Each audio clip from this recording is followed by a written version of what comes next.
नागपुर के operation thunder के तहत कोतवाली police ने बड़ी कार्रवाई करते हुए गांजा बेचने वाली एक महिला आरोपी को गिरफ्तार किया है। महाल के उद्धोजी नगर इलाके में पुलिस पेट्रोलिंग के दौरान एक बुजुर्ग महिला संदिग्ध हालत में दिखाई दी। पुलिस ने तलाशी ली और उसके पास से 648 ग्राम गांजा और 580 रुपए नगद बरामद हुए।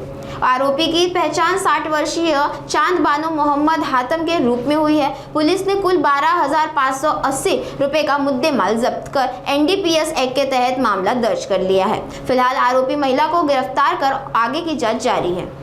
मी PSI कुशल राठोड सध्या पोलीस स्टेशन कोतवाली येथे कार्यरत आहे।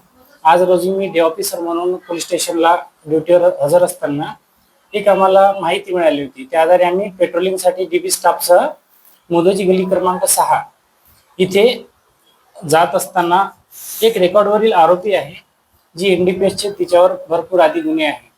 तिचं नाव आहे चांद बानो मोहम्मद हातम, वय वर्ष 60, मोदोजी गल्ली महाल नागपूर।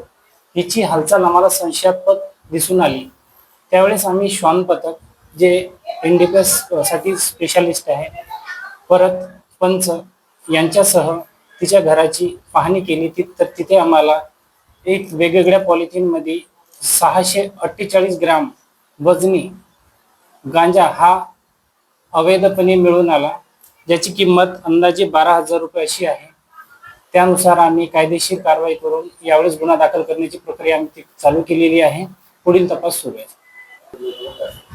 एकूण जो गांजा पकडलेला आहे तो 648 ग्राम 12,000 रुपये अंदाजी किंमत आहे। परत काही पैसे जे तिच्या ताब्यातून मिळाले ते जवळजवळ 580 रुपये, अशी 12,580 रुपयाचा एकूण मुद्देमाल आहे। पूर्ण कारवाई पूर्ण वरिष्ठ अधिकाऱ्यांच्या मार्गदर्शनात करण्यात आली, काय सांगाल? नागपूर शहर पोलीस आयुक्तालय अंतर्गत माननीय CP साहेब सिंगल सर यांच्या मार्गदर्शनात सुरू असलेले ऑपरेशन थंडर या अंतर्गत DCP zone 3 Shri Madane sir, वरिष्ठ पोलीस निरीक्षक श्री आहेर सर व आमचा जो कोतवालीचा स्टाफ आहे यांच्या मदतीने सदरची कारवाई केलेली आहे।